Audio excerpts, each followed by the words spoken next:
استغرق جنتين ذات فبأي آلاء ربكما تكذبان فيهن قاصرات الطرف لم يطمثهن إنس قبلهم ولا جان فبأي آلاء ربكما تكذبان إنهن الياقوت والمرجان فبأي آلاء ربكما تكذبان هل جزاء الإحسان إلا الإحسان فبأي آلاء ربكما تكذبان ومن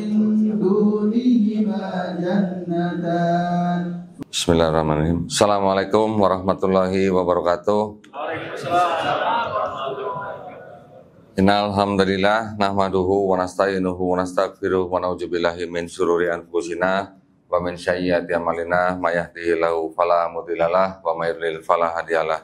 Asyhadu an la ilaha illallah wahdahu la syarikalah wa asyhadu anna Muhammadan abduhu wa rasuluh. Allahumma sholli wa sallim wa barik ala sayyidina Muhammadin wa ala alihi wa sahbihi ajmain. Amma ba'd. Alhamdulillahirabbil alamin. Senang sekali saya pada sore hari ini bisa berada di tempat yang mulia ini, Masjid apa namanya Pak? Al Barokah, Masya Allah. Dengan anak-anak dari Yayasan Marhamah Hidayatullah ya, betul ya? Masya Allah. Saya senang banget kalau ngeliat putih-putih begini. Ini orang Islam pakai baju putih-putih begini. Ada loh yang bisa membawa atau menjadikan hidayah buat orang yang tidak kenal Islam sebelumnya. Bahkan malah orang yang Yahudi sekalipun. Mau dengar nggak ceritanya? Mau dengar nggak ceritanya? Orang Yahudi masuk Islam gara-gara ngeliat orang Islam pakai baju putih-putih. Terjadi di Amerika. Ini kejadian ini terjadi diceritakan langsung oleh teman saya. Mungkin kalau ada yang pernah dengar Syekh Utsman Faruk, ada yang tahu? Yang juga berdebat di taman di Amerika di kota San Diego, yang dulunya seorang mafia, kerjanya dulu istilahnya tawuran begitu ya. Setelah sekarang dia menjadi seorang dai, dia mengurus sebuah masjid, kemudian dia juga berdakwah di kota-kota lain di California dan sebagainya. Suatu malam ketika dia dan teman-temannya sedang melakukan sholat di masjid dia, ada seorang yang berpakaian juga tidak seperti tidak seperti muslim kebanyakan, tapi dia duduk ada di masjid itu. Orang sholat dia ikut sholat. Ternyata dia orang Yahudi yang belum muslim, tapi ikut sholat gitu. Gara-gara ngeliat apa? Gara-gara ngeliat orang muslim pada jalan ke masjid itu pakai gamis putih-putih, disangkain malaikat gitu. Masuk ke dalam masjid, ikut sholat, sampai akhirnya Syekh Utsman Faruk sama teman-temannya itu mau dakwah ke kota lain, keluar kota, harus naik mobil, semalaman suntuk itu naik mobil. Orang ini diajak mau ikut. Setelah di mobil, baru dia cerita bahwa dia belum muslim sebenarnya. Dia hanya melihat orang-orang Islam pakai baju putih-putih masuk dalam masjid, dipikir malaikat gitu. Ngobrol lah di mobil dengan Syekh Utsman Faruk, akhirnya alhamdulillah orang Yahudi itu masuk Islam. Alhamdulillah. Tetapi ketika sampai di kota California, mereka menginap di masjid. Malamnya Syekh Utsman Faruk dengar ada orang nangis. Ternyata orang yang baru masuk Islam itu yang nangis, orang Yahudi itu yang baru masuk Islam itu nangis gitu. Ditanya, kamu kenapa? Ada yang jahatin kamu atau ada yang ngomongnya nggak enak atau bagaimana gitu ya? Orang Yahudi ini ngomong apa? Kami ini bangsa Yahudi, kami ini banyak menemukan hal-hal yang teknologi lah, berbau teknologi gitu ya. Kan kita tahu lah ya, orang-orang Yahudi memang banyak yang jadi penemu kan. Dan kami kalau menemukan sesuatu yang berguna bagi orang, kami bagikan ke bangsa-bangsa lain. Kami jual gitu. Ya contohnya mungkin kayak seperti iPhone gitu lah ya, mungkin ya. Contoh aja nih perbandingan. Hal-hal yang berguna yang ditemukan oleh orang Yahudi dibagikan kepada orang-orang lain di seluruh dunia. Saya sedih. kenapa kalian yang tahu akan kebenaran Islam tidak memberikan atau tidak membagikan kepada kami yang nggak tahu Islam? Dek nggak sih kalau dengar begitu? Ya, apakah kita pernah memberitahukan kebenaran Islam kepada orang yang belum Muslim? Dek nggak kalau kita digituin? Ya, ada orang Yahudi bisa begitu. Baik, nah aku jadi ngelantur ke sono kemarin nih jadinya. Alhamdulillah, sekali lagi senang sekali, terima kasih atas undangannya di tempat yang mulia ini. Juga dengan adik-adik yang insya Allah nanti sore kita buka puasa bersama ya. Saya di sini ingin membagikan ya cerita atau sharing pengalaman bagaimana saya sampai kepada kebenaran Islam. Sebenarnya saya lahir Muslim sebenarnya. Saya lahir Muslim, benar nggak? Semua manusia lahir Muslim sebenarnya. Cuman saya pernah dikafirkan sama orang tua saya gitu. Oh iya, saya sampai lupa perkenalan ya. Nama saya Dondi Tan. Tan itu adalah marga, ya. Marga itu bahasa Cinanya, bahasa daerah Cinanya itu se. Jadi saya Dondi setan gitu. Setan ya, bukan seton ya. Saya lahir dari keluarga etnis Tionghoa.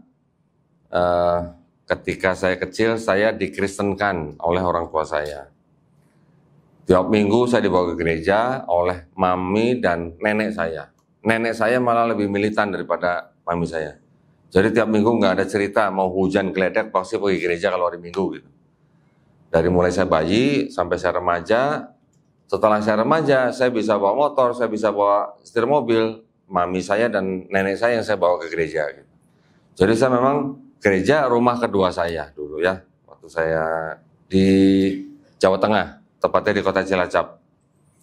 Jadi kalau di rumah saya tuh buka pintu rumah udah kelihatan Pulau Nusa Kambangan. Gitu. Ya, main ke Pulau Nusa Kambangan bisa. Gitu. Saya lahir di Semarang, besar di Cilacap, kemudian SMA di Jakarta. Sampai saya akhirnya berkeluarga, sudah bekerja. Dulu kantor saya di dekat sini, Indomobil, Wisma Indomobil. Ya. Di pabrik Indomobil yang di Tambun juga pernah. Nah, sampai kira-kira usia 40-an ke atas sudah mulai, ya kalau kata orang life begin at 40 gitu kan katanya kan ya. Juga life at begin at 40 itu kan kita sudah mulai mikir akhirat juga gitu. Mau kemana gitu setelah udah umur 40 kan. Ya, qadarullah pada waktu itu saya diperlihatkan, ya udah zamannya YouTube ya, udah zaman YouTube. Saya diperlihatkan ada videonya almarhum Syekh Hamid Didat. Masya Allah. Beliau adalah seorang da'i yang luar biasa dari Afrika Selatan. Kecilnya, remajanya, beliau sering dibully oleh orang-orang bule yang ada di Afrika Selatan, yaitu misionaris-misionaris yang di sana. Qadarullah dia menemukan sebuah buku yang berjudul Isyarul Haq. Ya. Di buku itu dia baca, ternyata buku itu yang menjadi buku yang merubah kehidupan beliau. Dari membaca buku itu, akhirnya beliau menjadi da'i yang bisa akhirnya berdebat dengan pendeta manapun, dimanapun. Masya Allah. Ya. Perdebatan beliau semua saya tonton, dakwah beliau semua saya tonton. Saya nonton waktu sebagai masih Kristen, kan panas dong hatinya dong. Ngapain sih da'i orang Islam ngurusin kitab saya gitu kan. Omongan itu sekarang sama dengan orang-orang Kristen yang menonton video saya sekarang. Gitu ya, ngapain sih ngurusin agama Kristen gitu ya. Tetapi ketika saya masuk Islam, saya bersyukur bahwa saya menonton videonya almarhum Syekh Hamid Didat. Kalau saya nggak nonton video itu mungkin juga saya belum masuk Islam gitu. Setelah almarhum Syekh Hamid Didat, saya nonton video-videonya Dr. Zakir Naik. Alhamdulillah, saya masih diberi kesempatan bertemu dengan beliau di Malaysia, bisa berpelukan, alhamdulillah. Setelah itu saya nonton video-video yang lain, ada Syekh Yusuf Estes, ada Ustadz Noman Ali Khan, Bilal Philip, dan sebagainya. Setelah saya masuk Islam, baru saya nonton video-videonya Ustadz-Ustadz Indonesia. Gitu. Jadi belajarnya Ustadz-Ustadz luar dulu, setelah masuk Islam baru belajar Ustadz Indonesia. Ya nggak apa-apa, mungkin itu jalan saya ya. Yang lain jangan terlalu mengikuti. Gitu. Qadarullah begini, ketika saya menonton video-videonya almarhum Syekh Hamid Didat, karena hati saya panas, jadi saya nonton sambil buka Bible gitu. Bible ya, Bible. Saya sebutnya bukan Alkitab ya. Saya buka Bible, dia ngomong apa saya buka, dia ngomong apa saya buka. Loh kalau di gereja itu saya dulu juara buka Bible lomba loh, ada lombanya loh. Ya, kalau di Islam ada MTQ, di gereja juga ada lomba buka apa, adu cepat buka ayat gitulah. Saya dulu juaranya gitu. Makanya begitu almarhum Syekh Ahmad Didat baca ayatnya, saya buka cepet dapat. Lama-lama saya pikir, kok apa yang diomongin kok ada benernya gitu ya, maksudnya dengan logika dia gitu maksudnya. Jadi apa yang dia omongin saya catat di kertas-kertas. Bapak tahu ya kertas post-it tahu ya, yang dicopot, tempel, copot.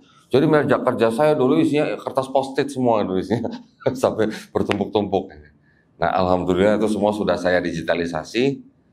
Nah, dari situ saya mendapatkan info dari almarhum Syekh Ahmad Didat bahwa di dalam Bible itu sudah ada ketidakautentikan ayat. Ada, kalau istilah dia tuh fabrication, pemalsuan gitulah, concoction, penyisipan gitu.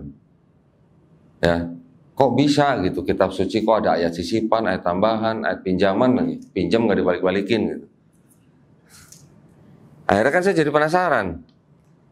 Ya sekarang gini aja deh, Ustadz di sini, Ustadz nih atau teman-teman di sini yang Muslim nih, yang sudah terbiasa familiar dengan Quran nih, ya.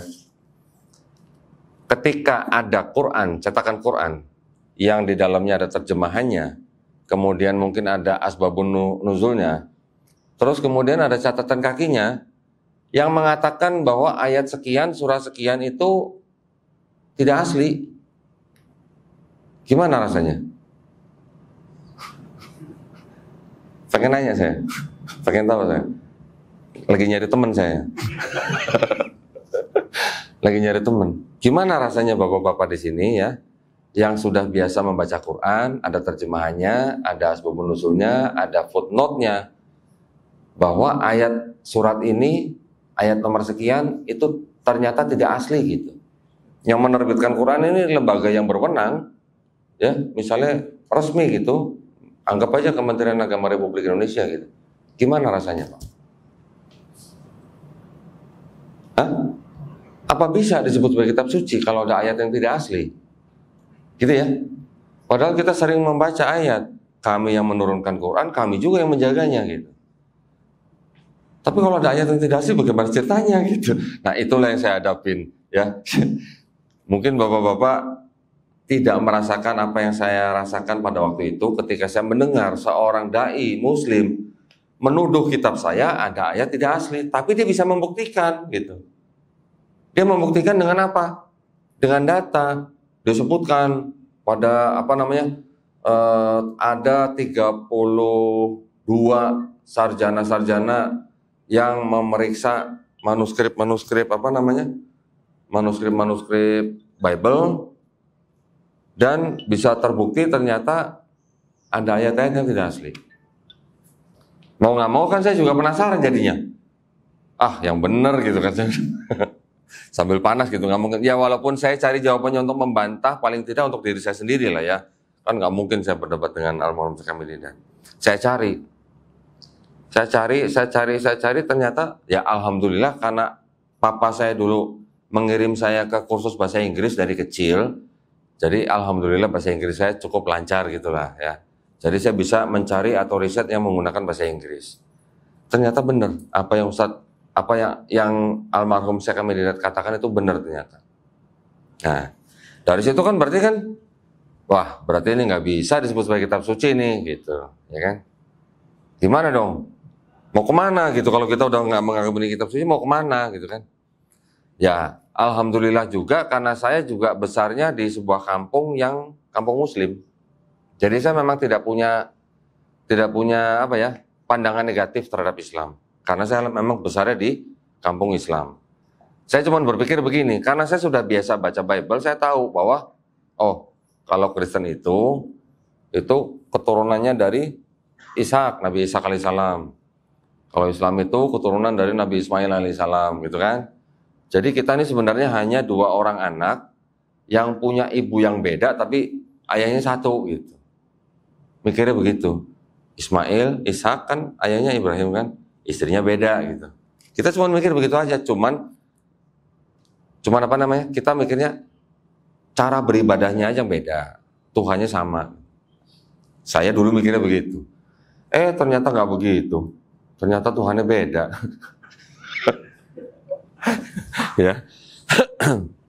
Ya, saya tahu bedanya tuh setelah saya masuk Islam gitu, saya tahu bedanya gitu ya. Nah, setelah saya akhirnya mencari apa yang harus saya cari, agama apa yang benar-benar agama untuk manusia gitu ya. Agama kan memang banyak, tapi kan boleh dong pada waktu kita ragu yang satu, kita mau mencari yang lain kan kita harus pelajarin dulu supaya adil gitu ya. Ya walaupun Katolik dan Kristen itu beda agama, tapi kan mereka akidahnya sama, teologinya sama. Jadi saya nggak mempelajari itu karena hanya masalah ritual aja yang beda. Ketika saya pelajari agama yang lain, kok ini agama kok ini apa namanya? Ada diskriminasinya gitu. Diskriminasi dalam arti ada yang merasa menjadi bangsa yang terpilih, bangsa yang lain itu di bawah mereka derajatnya. Nanti ada lagi yang merasa dibagi-bagi berdasarkan kasta gitu ya. Kok manusia di kotak-kotakan menjadi kasta-kasta tertentu, berarti tidak sama dong derajatnya gitu ya. Nanti ada lagi yang mengajarkan hanya filosofi tapi tidak begitu dominan tentang teologinya. Akhirnya ya udahlah, mau belajar apa lagi, orang saya juga udah tahu Islam dari kecil gitu kan. Cuman kan memang saya nggak tahu Qur'annya gitu. Ya saya cuma mendengar saja, mendengar azan, mendengar orang baca Qur'an, tapi saya tidak tahu artinya, tidak tahu apa gitu loh. Akhirnya mau nggak mau saya belajar Qur'an. Tetapi kan belajar Qur'an dari terjemahannya dulu kan. Juga baca-baca artikel yang lain. Ternyata di dalam Qur'an, setelah saya baca-baca mengenai tentang ayat-ayat yang berhubungan dengan sains, ya, tentang ayat-ayat yang mengingatkan manusia bahwa Allah Subhanahu wa taala itu Maha Pencipta, Maha Penyayang, Maha Pengasih, sudah menciptakan ini itu, kenapa kalian nggak mikir? Kenapa kalian nggak pakai otak gitu? Bahasa saya ya, bahasa saya. Saya waktu baca terjemahan kan, apakah kamu tidak berpikir, apakah kamu tidak merenung, apakah kamu tidak mengingat, kan begitu semua ayatnya. Banyak yang begitu kan, ratusan bahkan ayat yang begitu. Allah Subhanahu wa taala sudah menciptakan ini, kenapa kalian nggak berpikir, kenapa kalian merenung gitu. Sifatnya modelnya seperti itu gitu. Jadi kalau saya bahasakan, kenapa lu nggak pakai otak gitu. Allah Subhanahu wa taala sudah mengiringi ini loh, sudah menciptakan segala ini loh, sudah maha kuasa dan segala macam. Kita manusia kok nggak pakai otak gitu. Nah kita dikasih otak buat apa? Kan buat mikir gitu kan.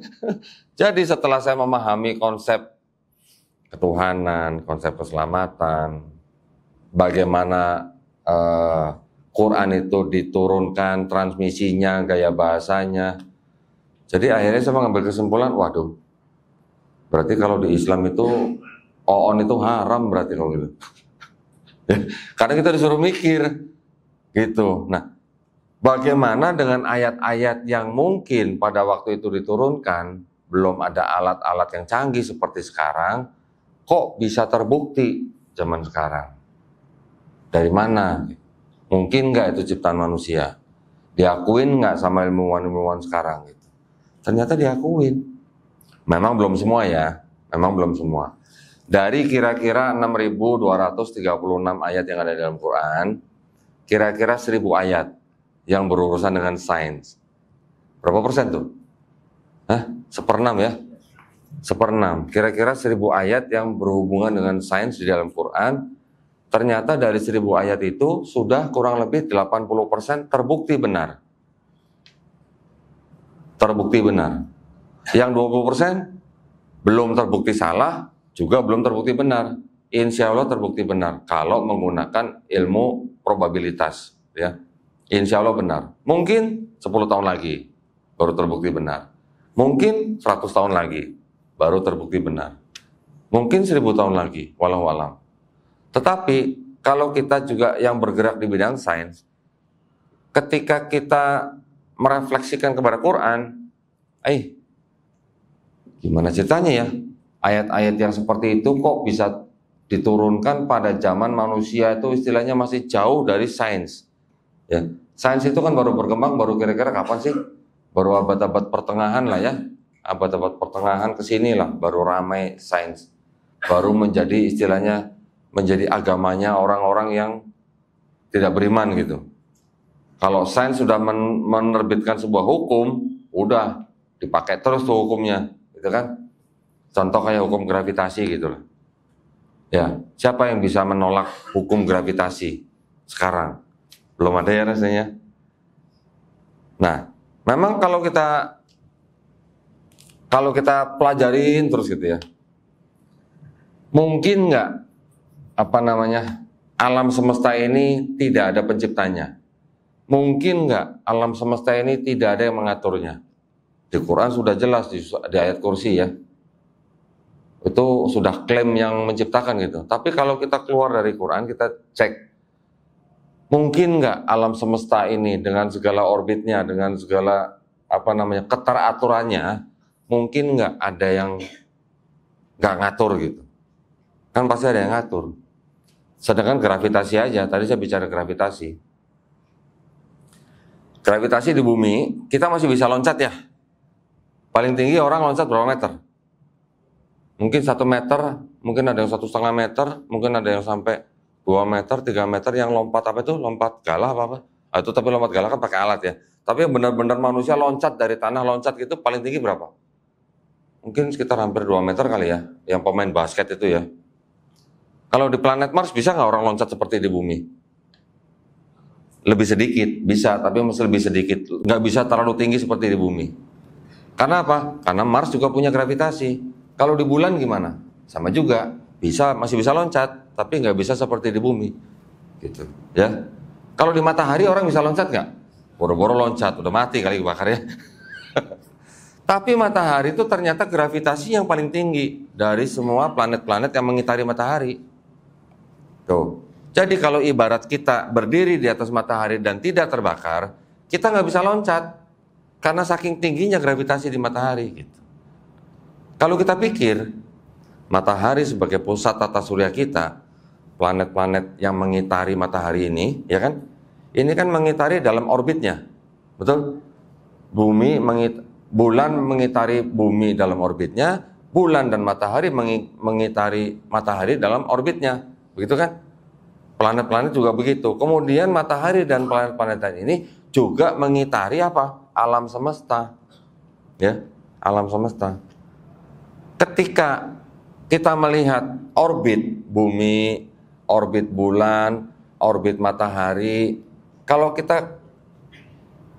nggak ada garisnya kan nggak kelihatan ya. Anggap aja ada garisnya lah gitu ya. Orbit itu anggap aja ada garisnya. Ketika ada garisnya, bentuk orbitnya akan seperti berbentuk apa? Ada yang tahu? Seperti apa bentuknya? Karena bulat kan begini kan? Seperti bentuk apa kalau bulat? Tengahnya bolong? Bulat seperti apa? Donat atau cincin lah ya. Cincin lah ya. Jadi kalau ada hadis yang mengatakan bahwa besarnya bumi dibandingkan dengan langit pertama itu seperti cincin yang dibuang di padang pasir, kira-kira orang yang ngomong itu tuh orang yang pernah lihat orbit bumi apa enggak gitu? Kira-kira ya, saya akan lari ke peristiwa Isra Mi'raj. Ketika Nabi diisrokan dari Masjidil Haram ke Masjidil Aqsa, kemudian dari Masjidil Aqsa dimi'rajkan ke Sidratul Muntaha, ya. Dengan kecepatan yang berapa kita nggak tahu lah. Sekarang kita tahu kecepatan cahaya berapa ratus ribu kilometer per detik. Hampir mendekati 300.000 kilometer per detik, gitu ya. Jadi kalau dari bumi ke bulan, karena jarak dari bumi ke bulan ini kira-kira 385.000 kilometer, berarti kalau ada cahaya dari bumi ke bulan itu hanya menempuh waktu kurang lebih cuma 1,2 detik. Cahaya itu udah sampai di bulan. Ketika cahaya dari bumi itu kemana? Ke planet Jupiter misalnya. Berapa lama? Bisa dihitung ya. Jadi dari jaraknya planet itu berapa juta kilometer, tinggal dibagi aja 300.000 kilometer per detik. Nah, itulah kecepatan cahaya. Nah, Kalau Nabi Muhammad SAW diperjalankan dari Masjidil Haram ke Masjidil Aqsa, ya, menggunakan buruk yang istilahnya disebut dengan cahaya, bisa dong kita berangan-angan atau berandai-andai gitu. Berapa sih jaraknya Mekah sama Madinah gitu kan? Paling cuma 500 km. Nah kalau kecepatan cahaya 300.000 km per detik, lah itu dari Masjidil Haram sampai Masjidil Aqsa berapa detik? Berarti kan? Ya paling cuma 1 detik. Nggak sampai ya. 0,1 detik lah ya gitu. Nah, jadi ketika Nabi diisrokan, kalau orang nggak melihat, ya, nggak mengamati apa yang dia tinggalkan, bagaimana dia bisa mengatakan atau menggambarkan atau menganalogikan bumi dibandingkan dengan langit pertama itu seperti cincin di bawah padang pasir? Bisakah yang disebut dengan cincin itu adalah orbit bumi? Wallahu alam ya, wallahu alam. Tapi itu hanya bisa dikatakan oleh orang yang pernah meninggalkan bumi, gitu maksudnya. Betul? Setuju? Ya, mungkin ilmu pengetahuan zaman sekarang belum bisa menjelaskan atau menjabarkan peristiwa Isra Mi'raj secara detail, belum bisa. Karena ilmu pengetahuan manusia sekarang paling jauh apa sih? Paling tinggi apa sih? Paling baru kuantum mekanik ya. Baru kuantum gitulah. Belum yang sampai istilahnya 4 dimensi, 3 dimensi, 4 dimensi, 5 dimensi, belum gitu lah. Nah, jadi melihat dari sisi-sisi itu akhirnya ya saya juga kayaknya kok nggak mungkin ya kalau Islam ini agama karangan manusia gitu ya. Ya. Dan itu yang tadi saya ceritakan itu baru sekian contoh lah, baru contoh yang sedikit lah. Belum contoh-contoh yang lain yang mengenai mungkin ada bintang mengetuk, nanti ada laut yang tidak bisa bertemu, ada api di dalam laut, ada sungai di dalam laut, ada embriologi, proses pertumbuhan janin, dan lain sebagainya. Yang mana orang-orang zaman sekarang, ilmuwan-ilmuwan itu nggak bisa nulis buku, nggak bisa ngomong begitu kalau nggak pakai alat. Nggak pakai mikroskop nggak bisa, nggak pakai teleskop juga nggak bisa. Nah dari pas zaman ini ditulis 1400 tahun yang lalu, ada teleskop merek apa waktu itu? Kan nggak ada, ya kan? Nggak ada mikroskop yang udah ada pada zaman itu. Ketika dikatakan besi di surat Al-Hadid ayat 25, kami menurunkan besi supaya bermanfaat buat manusia. Turun dari mana sih? Turun berarti dari atas. Turun dari atas berarti dari mana? Berarti dari langit. Besi yang dimanfaatkan manusia sekarang ternyata menurut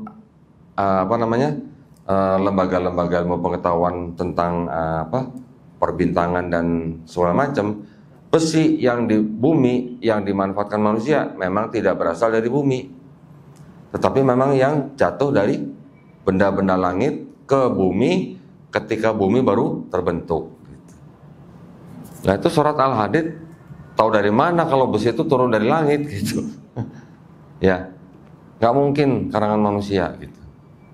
Saya membaca ayat-ayat yang seperti itu, jadi gimana ya? Jadi terbengong-bengong gitu. Kok bisa gitu ada orang yang membaca Quran ini kok nggak percaya bahwa ini adalah firman Allah gitu? Saya bingungnya di situ aja.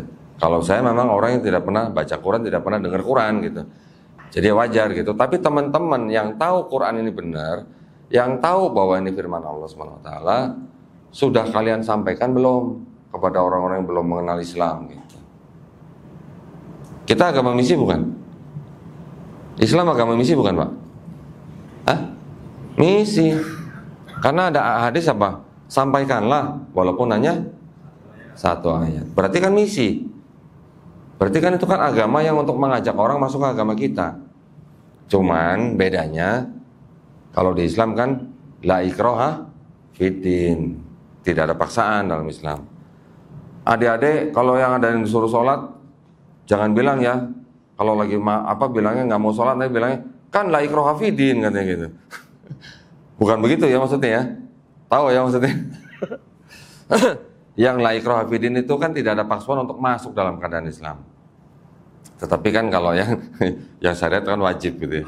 Nah, bedanya, sekarang saya akan membahas sedikit mengenai agama yang saya peluk dulu ya, agama Kristen. Bedanya, agama Kristen juga agama misi.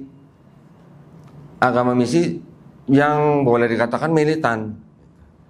Mereka menggunakan ayat yang berbunyi seperti ini. Karena itu pergilah, jadikanlah semua bangsa muridku.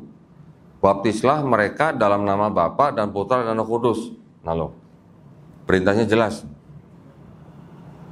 Kalau belum dibaptis berarti kan belum kelar gitu urusannya.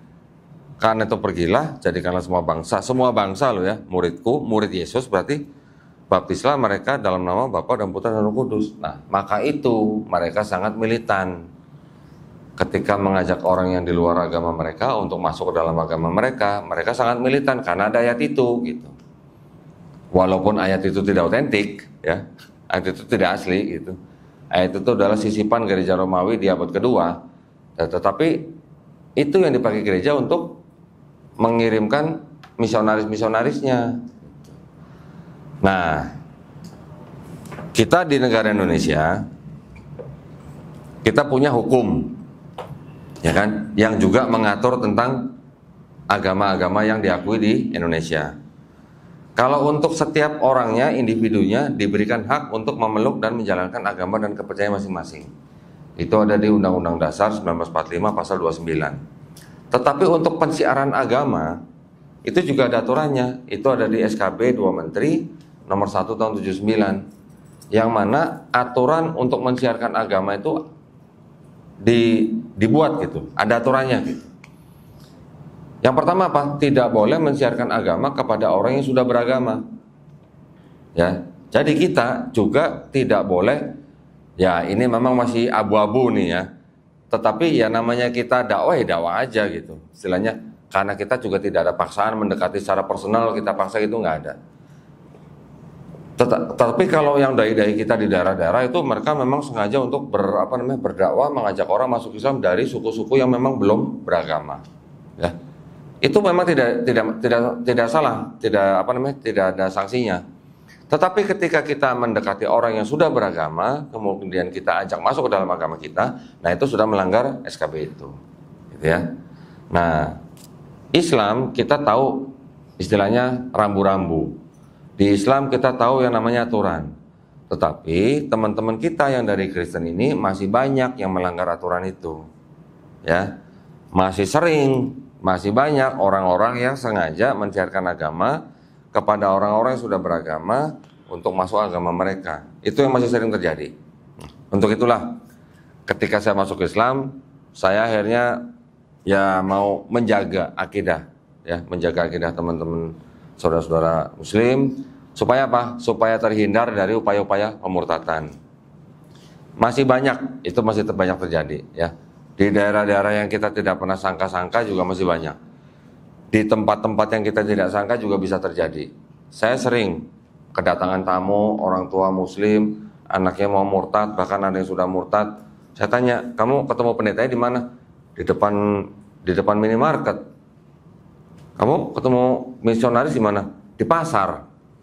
Coba bayangin. Di tempat-tempat yang memang biasa kita berkumpul gitu. Ya. Ada seorang suami juga, istrinya murtad. Saya tanya, gimana istrinya bisa murtad, kenal sama orang-orang gereja? Dari MLM. Cuma dari MLM. Akhirnya ketemu kopi darat. Nah, akhirnya murtad. Kita nggak pernah tahu kapan keluarga kita, kapan kita ketemu orang-orang yang tidak diundang seperti itu. Kita nggak pernah tahu loh. Suatu waktu bisa aja nanti Anda bertemu dengan orang-orang seperti itu. Jadi kalau kita tidak punya akidah yang kuat, nanti kalau ketemu orang seperti itu kan, selamat siang, selamat sore, selamat malam Pak, Bu, kami membawa kabar baik, kami membawa kabar keselamatan gitu. Kasih brosur, kasih pamflet, kasih. Orang yang agamanya akidahnya tidak kuat akan mudah tergelincir, ya. Nah, jadi setelah saya masuk Islam, saya akhirnya mengimani bahwa Quran ini nggak mungkin karangan manusia, karena ada ayat-ayat yang berhubungan dengan sains yang diturunkan 1400 tahun yang lalu, di mana pada waktu itu belum ada alat-alat, tapi ternyata terbukti oleh sains zaman sekarang. Akhirnya saya memutuskan untuk bersyahadat pada tanggal 25 Juli tahun 2014 yang lalu. Itu udah hampir persis 10 tahun nih Ramadan ini nih. Karena 25 Juli pada waktu 2014 itu juga bulan Ramadan. 2 hari sebelum Idul Fitri gitu. Berarti bentar lagi nih saya nih. Kalau ngikutin tahun Hijriah hampir 10 tahun persis saya, alhamdulillah. Nah, alhamdulillah juga selama 10 tahun ini setiap tahun saya belum pernah bolong puasa, bulan puasa. Alhamdulillah, saya sangat-sangat bersyukur bisa nggak bolong gitu ya. Tapi sepertinya nggak bolongnya karena saya malas gitu ganti di luar bulan Ramadan gitu kayaknya. Ya, nanti saya puasa sendiri, yang lain pada nggak puasa gitu. Oke, tapi alhamdulillah akhirnya saya bersahadat. Dan tidak lama kemudian setelah itu saya pengen gitu membagikan apa yang saya tahu dari kitab saya dulu ya. Apa yang saya temukan, bukti-bukti itu. Tapi saya mau dakwah, gimana caranya? Saya ustadz bukan, lulusan pesantren bukan gitu. Akhirnya istri saya malah yang menyarankan saya untuk menerjemahkan video-video debat di Inggris. Di Inggris itu ada sebuah taman besar. Di pojokan itu ada tempat namanya Speaker's Corner. Saya menerjemahkan video-video di situ yang dipakai ajang debat Kristen dan Islam paling banyak sekarang ya. Paling banyak. Nah, akhirnya dari situ hampir 2 tahun saya terjemahkan, tambah lagi ilmunya. Barulah saya bergabung dengan Yayasan Pembina Mu'alaf At-Tauhid ya. Pusatnya di Surabaya.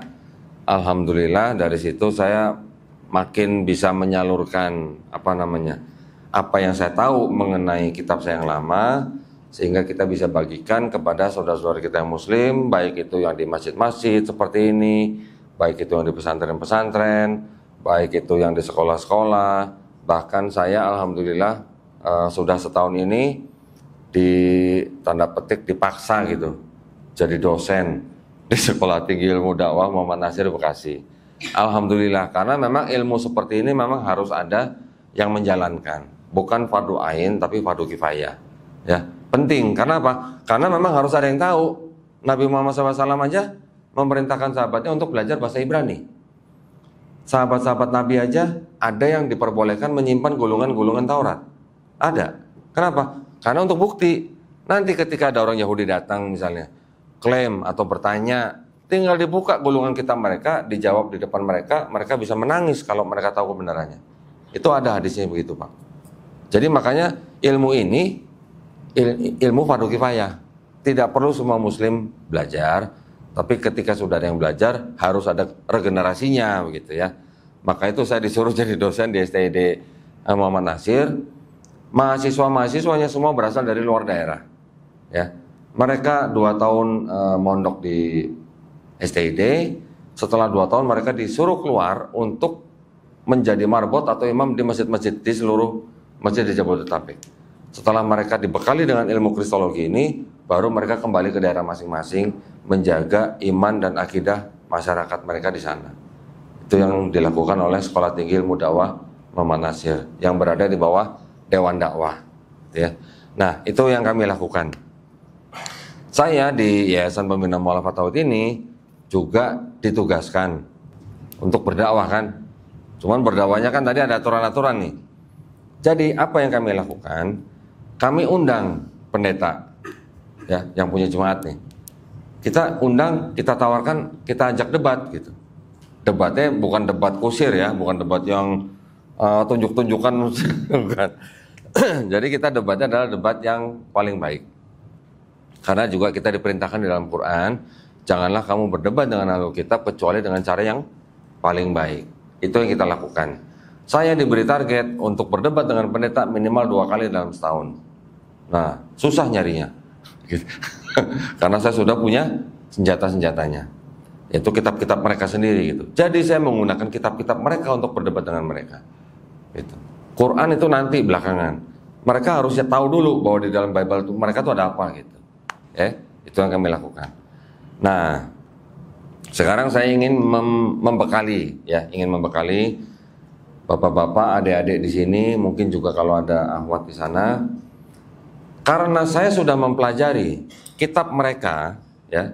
Jadi saya tahu kapan kitab mereka disusun, siapa yang menulis, ya kan? Terus kemudian ada masalah apa saja di dalam kitab mereka. Kan saya sudah pelajarin.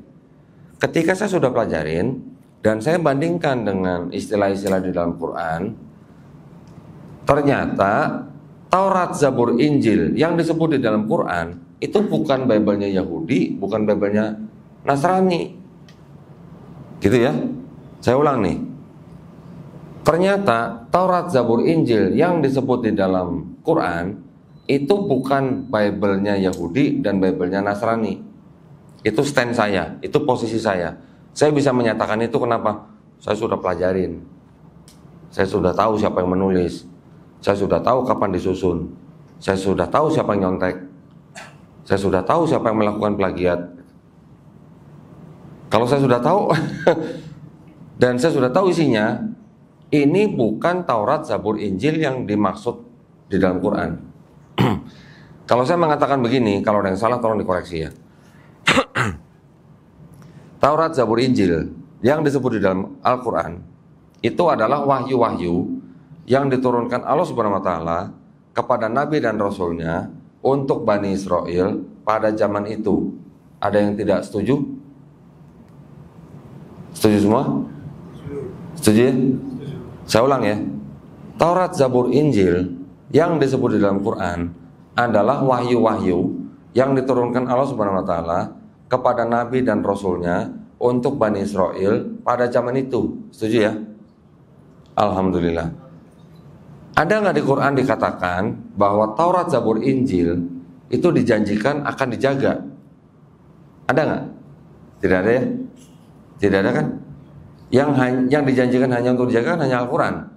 Taurat, Zabur, Injil kan tidak dijanjikan untuk dijaga kan? Jadi pertanyaan berikutnya, apakah Nabi Musa menulis Taurat? Taurat yang kita tahu di dalam kitabnya atau Bible-nya orang Yahudi itu ada 613 mitzvot katanya, ya, hukum gitu. Nanti ada lagi, belum lagi yang hukum-hukum yang lisan dan segala macam. Pertanyaan saya, apakah itu yang menulis Nabi Musa? Bukan. Sejauh yang kita akui ya, paling-paling hanya ketika Nabi Musa menerima wahyu di Gunung Sinai, kemudian turun membawa apa? Luh batu. Paling hanya itu aja yang kita bisa akui sebagai Taurat yang ditulis oleh Nabi Musa alaihissalam. Tetapi apakah Nabi Musa alaihissalam menulis Tauratnya orang Yahudi? Tidak. Saya bisa perdebatkan itu gitu. Karena di kalangan Yahudi sendiri juga tidak semuanya setuju gitu. Ya. Yang kedua, apakah Zabur atau yang di kitab mereka disebut Mazmur, apakah ditulis oleh Nabi Daud alaihissalam? Ya, tidak juga, karena rentang waktunya beda jauh dan ternyata penulisnya banyak gitu. Yang ketiga, apakah Nabi Isa alaihissalam menulis Injil? Kalau di Islam kita ada hadis yang pernah menceritakan bahwa Nabi Isa atau Hawariun menulis kitab-kitab ajaran daripada Nabi Isa alaihissalam. Ada yang pernah baca hadis yang demikian? Belum ya? Belum. Berarti apakah Bible-nya orang Kristen itu Injil yang diterima oleh Nabi Isa alaihissalam? Bukan juga. Kenapa? Karena itu adalah biografi gitu. Bahkan malah ada dari kalangan Kristen sendiri yang membuat seminar tahun 1993 loh. Waduh, udah ada yang lahir belum? 93 udah ya. Tahun 93 mereka membuat seminar namanya The Jesus Seminar. Mereka memeriksa manuskrip Bible. Mereka memeriksa gaya bahasa yang dipakai pada zaman itu.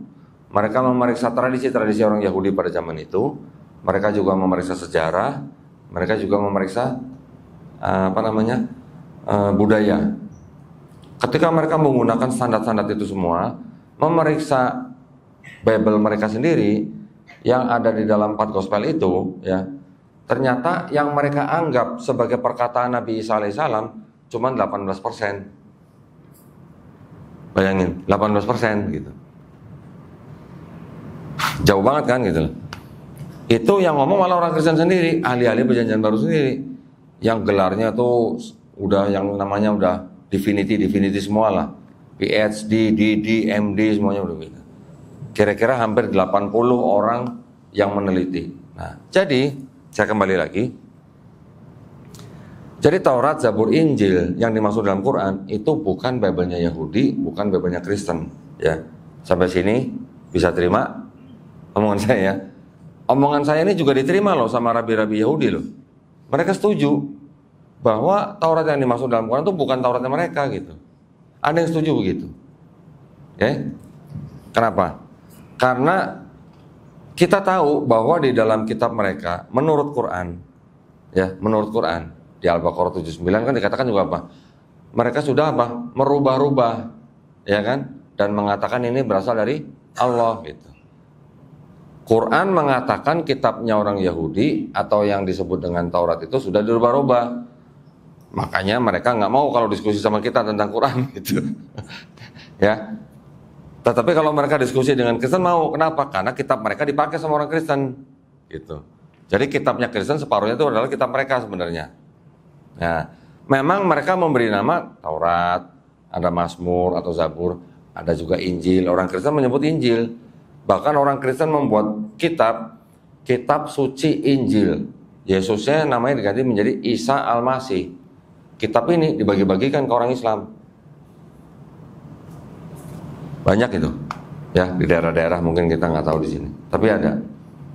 Jadi mereka membuat kitab itu berdasarkan kebutuhan. Oh, kalau yang buat orang Islam saya cetak yang begini, yang namanya Isa Al-Masih, ada nama-nama Injil. Kalau buat orang Kristen saya bikin yang namanya Yesus Kristus. Kalau yang buat orang Islam yang intelektual saya bikin lagi kitab atau Bible dalam bahasa Arab dan bahasa Indonesia. Keren nggak tuh? Walaupun terbatas, tapi tetap saya cetak. Buat apa? Karena memang untuk apa? Untuk segmen tertentu, untuk orang-orang tertentu, gitu. Ya, kalian pasti penasaran kalau baca Bible-nya Kristen yang bahasa Arab pasti penasaran, karena istilah-istilahnya kan kita sudah familiar gitu dengan telinga kita, gitu kan. Ada yang dalam bahasa Indonesianya Yesus Tuhan. Di bahasa Arabnya Sayyid. Ketawa nggak kita kalau orang Islam baca Sayyid kok diterjemahkan Tuhan gitu? Beda jauh kan gitu kan? Kalau Rob boleh terjemahkan Tuhan ya. Orang Yesus di dalam kitab bahasa Arab disebut Sayyid atau kita tahunya Sayyidina gitu lah istilahnya. Kok diterjemahkan menjadi Tuhan gitu? Nah, ya memang hal-hal seperti itu yang terjadi di kitab mereka. Nggak cuma bahasa Arab, bahasa Indonesia, juga yang bahasa Inggris, bahasa Jerman. Banyak terjadi perbedaan-perbedaan seperti itu. Karena apa? Karena juga di belakang terjemahan itu mereka juga punya naskah-naskah yang disebut naskah-naskah yang dipakai sebagai dasar penerjemahan juga beda-beda. Abadnya beda, penulisnya beda, ditulis dalam bahasa yang berbeda, dijadikan bahan untuk menerjemahkan. Makanya hasil terjemahannya beda-beda dalam setiap ini. Gitu ya. Nah, tadi saya menyinggung sedikit bahwa Kristen, separohnya kitab Kristen itu adalah kitabnya orang Yahudi. Saya jelaskan sedikit nih, supaya teman-teman tahu nih. Jadi, kitabnya orang Yahudi yang disebut dengan Bible itu namanya Tanakh. Tanakh itu singkatan dari Torah, Nevi'im, Ketuvim. Ya. Torah itu 5 kitab Musa, yang disebut 5 kitab Musa. Kejadian, Keluaran, Imamat, Bilangan, Ulangan. Nevi'im itu kitab nabi-nabi. Nevi, nabi. Nabi, Nevi ya. Bahasa Ibrani, bahasa Arab. Mirip-mirip. Di dalam kitab nabi-nabi itu ada nabi-nabi besar, nabi-nabi kecil. Nabi-nabi besar itu kayak seperti Yesaya, Yeremia, Yeskiel gitu. Nabi-nabi kecil itu ada Hagai, Habakuk, Maleaki, dan sebagainya. Ada Ayub juga, ada Yunus juga gitu. Kemudian kelompok yang lain ada kitab-kitab disebut Ketuvim, itu yang tulisan-tulisan dari orang-orang bijak. Di dalam Ketuvim ini ada juga yang disebut dengan kitab Mazmur. Kita mengenal dengan Zabur gitu. Istilahnya aja yang mirip-mirip. Jadi kitab Tanakhnya orang Yahudi ini itu disusun atau dikanonisasi kira-kira tahun 450 sebelum Masehi. Sebelum Masehi. Berarti 5 abad sebelum ada Nabi Isa alaihissalam. Ya. Di mana? Di Babilonia, ada yang mengatakan begitu. Karena itu disusun ketika orang-orang Israel itu pada saat itu dibuang atau diungsikan ke Babilonia, ya. Oleh siapa? Oleh Raja Nebukadnezar. Kemudian setelah mereka dibebaskan oleh raja Kores dari Persia, baru mereka boleh kembali ke tanah mereka di tanah Palestina. Nah, berarti kitabnya Yahudi baru ada 5 abad sebelum ada Isa Al-Masih. Diterjemah dari bahasa Ibrani, diterjemahkan ke bahasa Yunani di abad ketiga sebelum Masehi, ya. Diterjemahkan ke bahasa Yunani di abad ketiga sebelum Masehi. Oleh siapa? Oleh Yahudi juga, yang rabi-rabi. Pertama untuk yang 5 kitab Musa, kedua untuk yang Neviim dan Ketuvim. Kalau yang 5 kitab Musa diterjemahkan oleh rabi-rabi, yang Neviim dan Ketuvim diterjemahkan oleh orang-orang Yahudi, tapi yang sudah terpapar oleh budaya Helenisme. Nah, apa tuh Helenisme? Helenisme adalah budaya sistem kepercayaan yang dibawa oleh Yunani kuno. Yunani kuno dengan Alexander Agung itu kan kira-kira di abad 4 sebelum Masehi kan sudah menguasai banyak daerah di sekitar situ, ya, di Mediterania itu. Persia, Palestina, Roma, daerah-daerah di utara, kemudian turun ke Mesir dan sebagainya. Jadi daerah situ memang memang berada di bawah era Helenistik gitu. Helenistik itu apa sih? Pernah dengar ya, dewa Zeus ya? Dewa Zeus ya? Dewa yang selamitan gitu. Kenapa selamitan? Melihat perempuan cantik dihamilin punya anak, Hercules.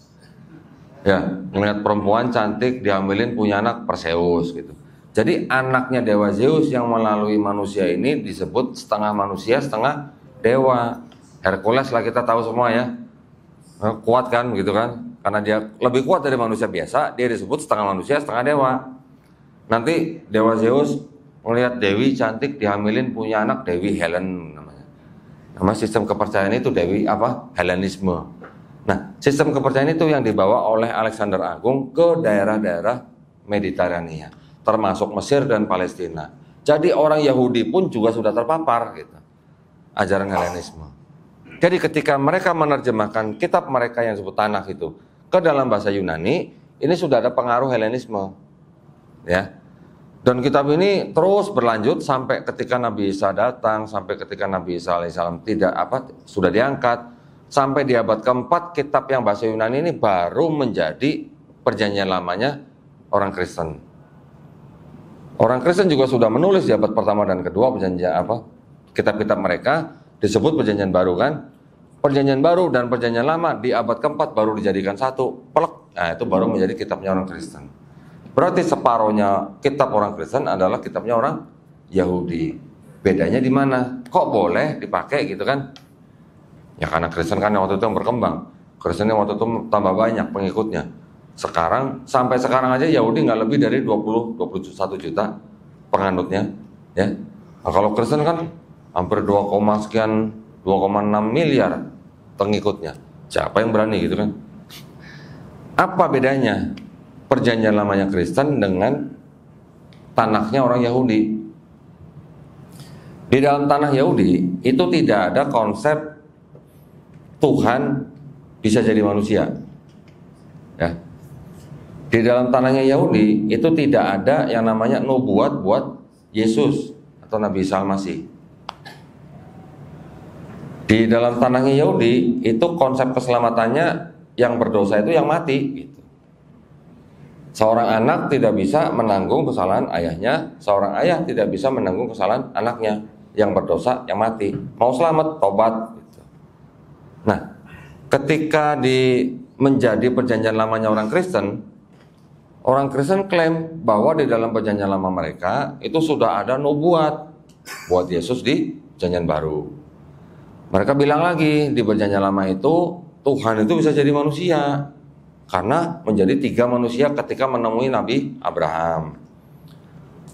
Bahwa di dalam perjanjian lama itu ada konsep Trinitas, karena di dalam perjanjian lama juga ada yang disebut dengan Roh Allah. Karena mereka Trinitas, ada Roh Kudus, di perjanjian lama ada Roh Allah. Padahal di kitabnya orang Yahudi nggak ada kata-kata Roh Allah. Kata-katanya apa? Kehadiran ilahi. Sama nggak kehadiran ilahi sama roh Allah? Beda lah ya, beda lah. Jadi gitu, karena penerjemahannya dari tanah ke Septuaginta yang sudah diterjemahkan menjadi bahasa Yunani, kemudian diterjemahkan lagi ke bahasa Latin, kemudian baru ke bahasa-bahasa lain di seluruh dunia. Terjemahannya dari tanah orang Yahudi ini sudah mengalami apa? Resensi, perubahan. Untuk apa? Untuk mencocokkan kepada teologinya orang Kristen. Gitu. Nah, itulah makanya sampai sekarang Kristen boleh dikatakan ya sebenarnya adalah pecahan dari Yahudi juga. Karena yang menciptakan Kristen juga Yahudi-Yahudi juga gitu.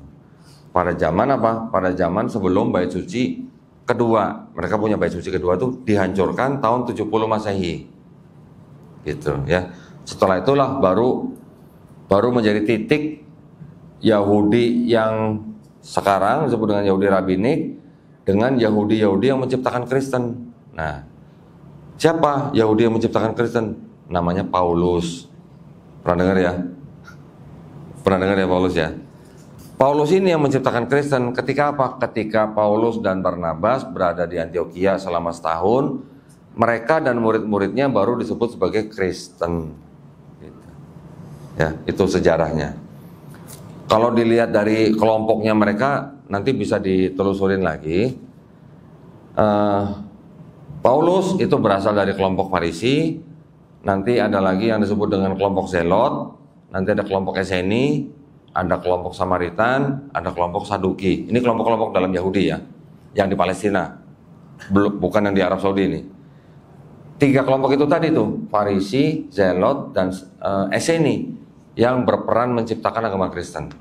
Nah, ketika orang-orang yang mengikuti pemikiran Paulus ini akhirnya bisa bergandeng atau digandeng oleh Romawi, karena kan Yahudi kan pada saat itu sedang di bawah penjajahan Romawi.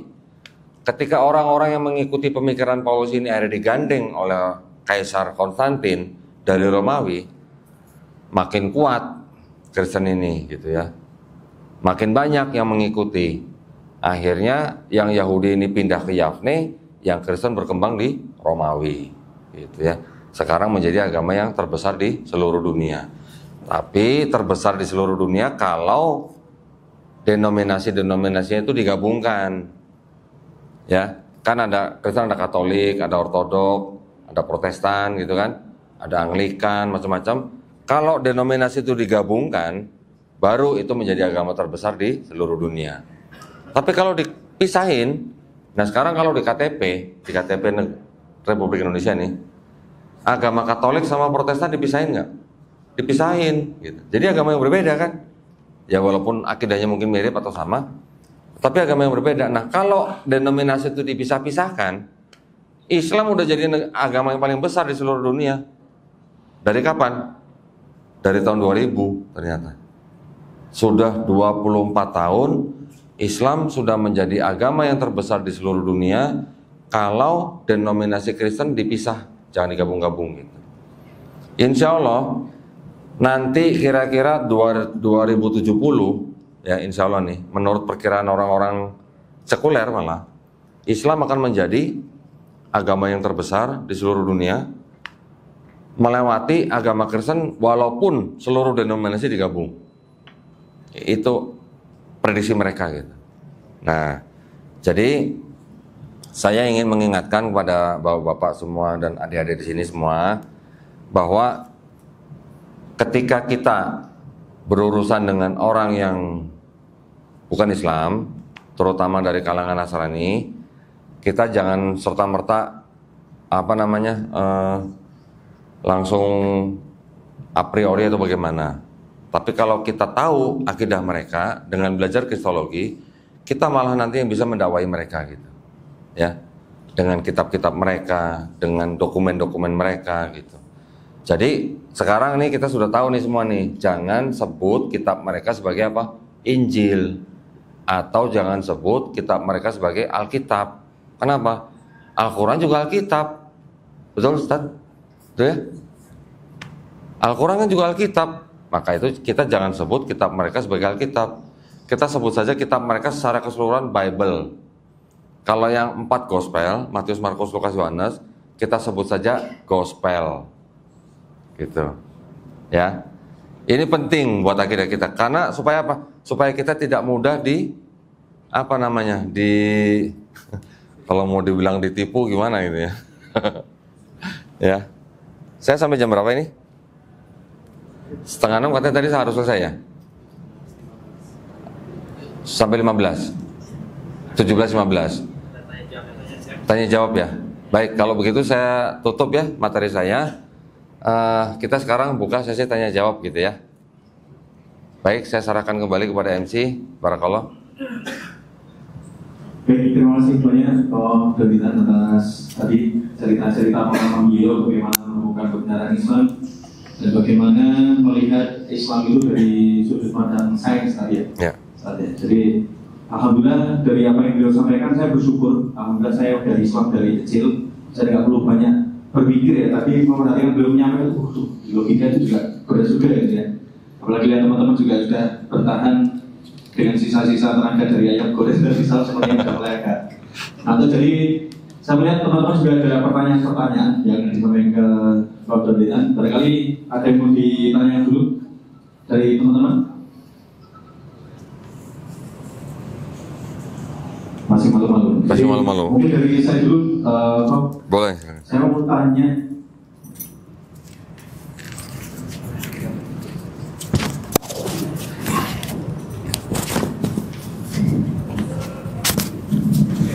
Pegang dulu aja. Jadi kalau saya perhatikan di video-video gitu, biasanya mu'alaf itu menemukan satu titik di mana itu yang menjadi trigger atau ini terbesar pada akhirnya sampai dia memutuskan untuk memeluk agama Islam. Nah, kalau dari Koh Dandi, apa yang menjadi trigger? Apakah ada ayat di Al-Quran atau trigger apalah yang menjadi pemicu terbesar sampai akhirnya Koh Dandi alhamdulillah memutuskan memeluk agama Islam, gitu Pak? Ya, banyak, bukan cuma satu ayat. Gitu. Ayatnya banyak, yaitu yang mengenai sains. Contoh yang paling gampang lah, gunung. Gunung di Al-Quran dikatakan sebagai apa? Pasak ya. Sebagai pasak. Pasak itu kita tahu lah model bentuknya seperti apa lah ya. Ada kepalanya tapi juga badannya kan jauh lebih panjang. Itu yang dipakai ketika kita misalnya kita lagi camping gitu. Kita masang tali untuk menahan tenda, kita paku dengan pasak. Gunung dikatakan di Quran sebagai pasak. Apa iya? Itu kan begitu tinggi begitu ya yang muncul di permukaan tanah. Ternyata seorang profesor namanya Profesor Frank Press menulis buku yang berjudul The Earth, Bumi. Beliau mengatakan bahwa gunung itu ternyata mempunyai akar yang sangat dalam menghunjam ke dalam bumi yang menjadi stabilisator lempengan tektonik.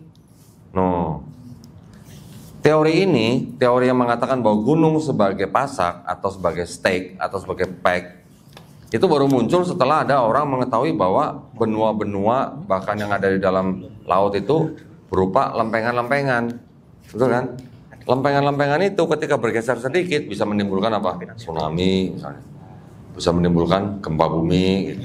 Nah, ketika sudah ada orang tahu bahwa ternyata benua ini berupa lempengan-lempengan, baru mereka menemukan teori bahwa gunung itulah sebagai stabilisator lempengan-lempengan tersebut. Ada lagi nanti seorang geolog yang lain mengatakan bahwa gunung Everest yang ada di mana? Himalaya. Tingginya berapa? 8.800 meter ya. Akarnya yang ke dalam bumi berapa? 125 kilometer. Bayangin. Jadi kalau kepalanya 8,8 kilometer, akar ke dalamnya 125 kilometer. Nah, bapak-bapak bisa bayangkan lah ya. Orang-orang teknik semua nih, orang wika nih, berarti tahu nih kalau pasak fungsinya seperti apa. Itu di Quran sudah dituliskan seperti itu lah. Bagaimana ceritanya? Nabi Muhammad SAW bisa tahu kalau gunung itu seperti pasak kalau nggak ada alat sonar. Gitu. Betul? Untuk mengukur tanah, ini benar lapisan tanah segala macam kan ada alat khususnya gitu kan. Dari mana Nabi Muhammad SAW itu tahu seperti itu? Kalau itu tidak berasal dari yang menciptakan. Hal-hal seperti itu sebenarnya buat umat Islam itu bagus banget untuk ditadaburi gitu istilahnya. Ya, direnungkan gitulah. Direnungkan gitu. kita aja nih bisa duduk diem di dalam masjid seperti ini nih, kan bumi kita sedang berputar nih. Ada yang tahu kecepatannya berapa? Ada yang tahu nggak kecepatan kita berapa bumi kita berputar? Kecepatannya, kalau nggak salah sekitar 6.000 loh, 6.000 mil per jam loh. Cepat loh. Teman, kok kita tidak terpental gitu ya? Gimana ceritanya? Kok kita bisa diem begini? Makan juga enak, rendangnya nggak sampai mental-mental gitu. Makan ayam goreng juga masih tenang di situ, diem di situ. Ya karena ada itu tadi apa? Gravitasi kan. Ya kalau kita mikir apa iya nih ada dengan sendirinya gitu, tanpa sebuah sebab gitu. Seperti pemikiran-pemikiran orang ateis gitu ya. Apa iya gitu. Terus kita di badan kita punya DNA gitu kan. Tahu kan DNA kan? Yang lambangnya seperti tangga yang muter gitu kan. Setiap manusia DNA-nya unik atau ada yang sama? Unik. Hah? Unik. Sama halnya seperti sidik jari kita kan. Di Quran udah disebutkan, kami mampu mengembalikan manusia itu dari apanya? Dari ujung jarinya. Ujung jari maksudnya apa? Ya sidik jari lah ini. Sidik jari kapan sih ditemukan sama manusia, bisa buat mengidentifikasi manusia? Belum lama, paling baru 50 tahun yang lalu. Nah sekarang banyak pakai dari pihak kepolisian. Sidik jari semua orang kalau bisa direkam. Jadi tahu nih orang siapa gitu. Jadi ketika orang pegang handphone ini, nah ini tahu siapa yang pegang. Itulah kuasa daripada Quran gitu. Nah manusia kan dulu lahirnya dari apa sih? Di surat At-Tariq disebutin apa sih? Hendaklah manusia memperhatikan dari apa dia diciptakan. Dia diciptakan dari apa? Air mani yang terpancar dari antara tulang dada dan tulang sulbi. Kemudian apa? Dan kami mampu mengembalikan atau menghidupkan kembali gitu. Ayat itu sebenarnya kan simpel ya. Tapi kan kita harusnya bisa mikir gitu. Kita ini dulu apa sih? Kita ini dulu makhluk hina gitu. Terus mau nyombongin apa gitu loh kita dulu. Dulunya tuh cuma setetes air mani yang hina gitu. Nah itu luar biasa. Pesan-pesan seperti itu yang membuat saya juga akhirnya ini nggak mungkin nih karangan manusia gitu. Mudah-mudahan menjawab ya pertanyaannya. Masya Allah. Silakan yang lain. Ada pertanyaan lagi? Oh ada. Ya, ada Pak. Nah. Tes. Ya. Assalamualaikum warahmatullahi wabarakatuh. Waalaikumsalam warahmatullahi wabarakatuh. Nama saya Anton. Kebetulan saya juga mu'alaf kok. Masya Allah. Ya, sudah dari lama. Sekitar tahun 2012. Orang tua saya kebetulan masih Katolik. Saya dulu juga Katolik. Saya pengen tanya ini kok, gimana sih trik atau mungkin kiat-kiat ya kalau kita ingin membuka ruang diskusi ke sesama saudara kita yang mungkin berbeda agama. Kita ingin apa istilahnya tadi ya mendakwahi, kalau di Islam katanya agama syiar gitu, tapi tanpa menyinggung orang tersebut gitu. Jadi karena kan kalau kita sudah masuk ke ranah dapurnya orang lain gitu kan, pasti akan ada gesekan seperti itu. Nah itu bagaimana apalagi kalau kita mau mendakwahi orang tua kita sendiri, gitu, pasti akan berbeda.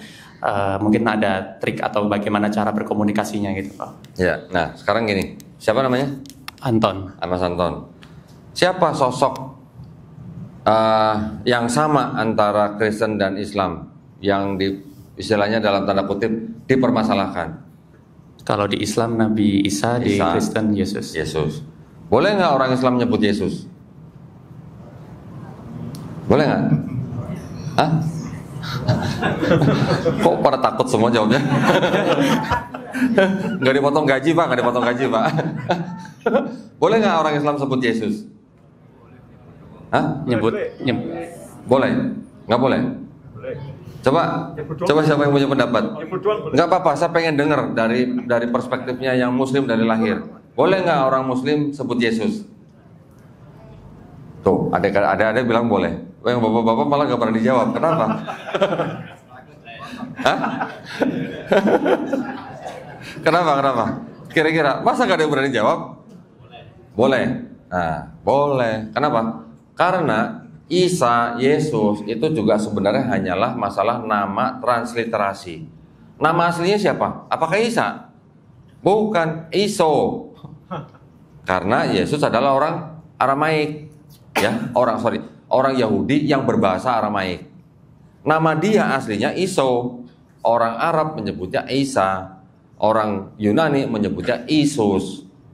Sama orang Latin gitu. Ketika sudah ke abad-abad yang belakangan sampai di abad 17-18 baru orang menyebut dari Isus menjadi Jesus. Ke Indonesia jadi Yesus, ke Cina jadi Yesu gitu. Jadi itu adalah nama yang kita sama-sama tahu bahwa dia adalah nabi utusan Allah, ya. Anton, ya, setuju ya? Cuman masalahnya kan di Kristen dan Islam ini kan kita punya perspektif yang beda-beda nih. Kristen menganggap bahwa Yesus itu adalah Tuhan. Islam memandang bahwa Yesus itu adalah hanya seorang hamba Allah yang diberikan kitab Injil. Bedanya nanti gini, kalau kita mengucapkan Yesus, jangan lupa alaihi salamnya, ya. Jadi kalau kita sebut Yesus, jangan lupa alaihi salam. Nah, jadi tadi tanyanya bagaimana trik kita mendakwai orang-orang yang di sana ya, sebelah ya. Karena ada satu sosok yang sama nih antara kita dan mereka, yaitu Yesus alaihissalam. Jadi ya itu aja yang kita pakai dulu gitu. Kita nggak perlu membawakan Quran, baca-baca Quran depan mereka. Mereka nggak beriman pada Quran gitu. Jadi kita nggak usah bacakan ini.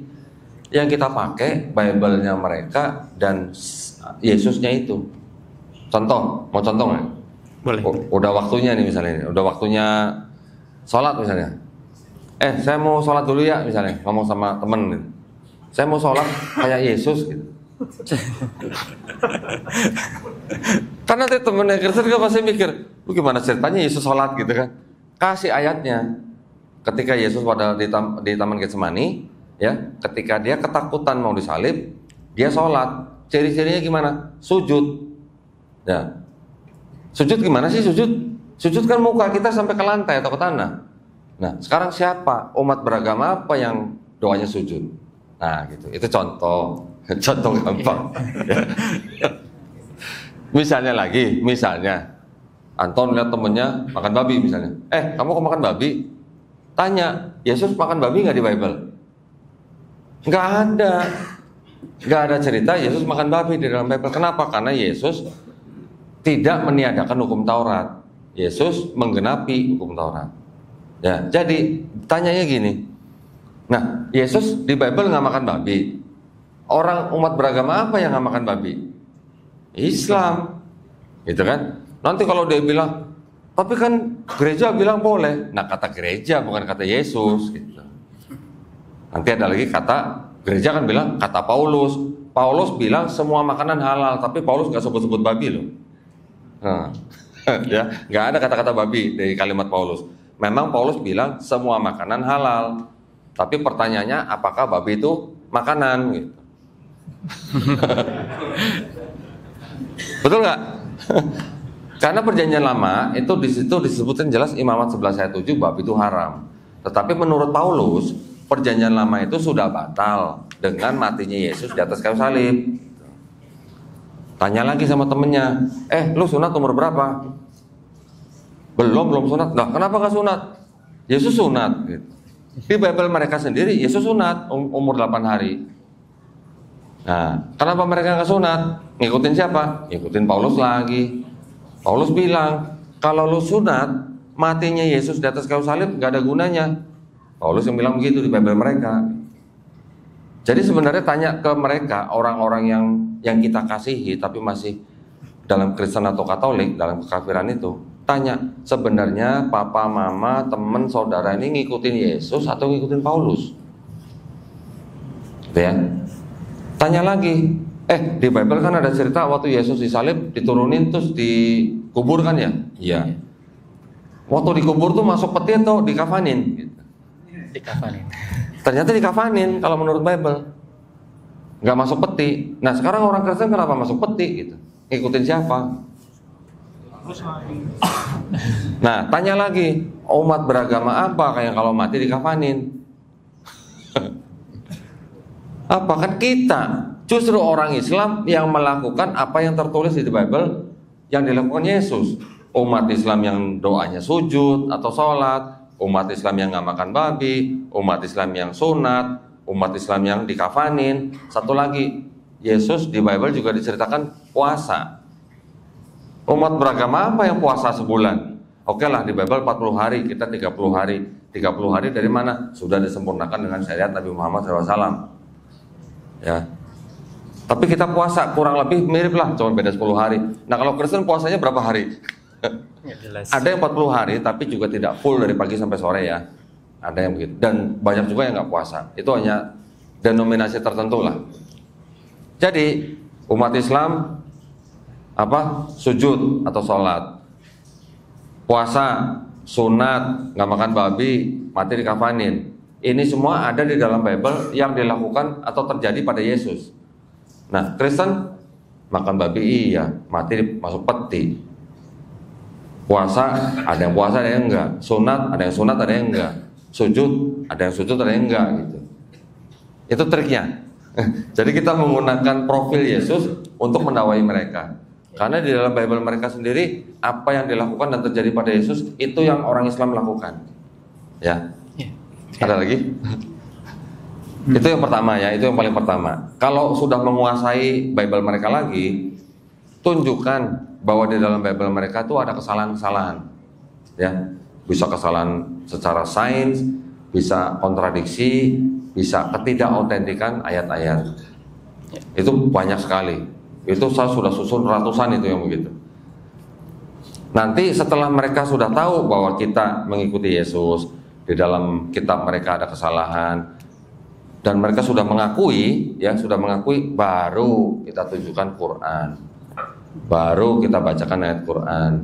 Nih konsep ketuhanan Islam begini, konsep keselamatan Islam begini. Gitu. Baru kita tanya, lebih logis mana? Gitu. Tuhan yang bisa mati sama Tuhan yang nggak kelihatan gitu. Iya. Belajar dong. Ya kan, memang mereka harus mengakui bahwa Tuhan mereka mati. Kalau mereka nggak ngakuin Tuhan mati, mereka bukan Kristen gitu. Betul kan? Iya. Nah, ada lagi? Mungkin tambahan lagi ya kok ya.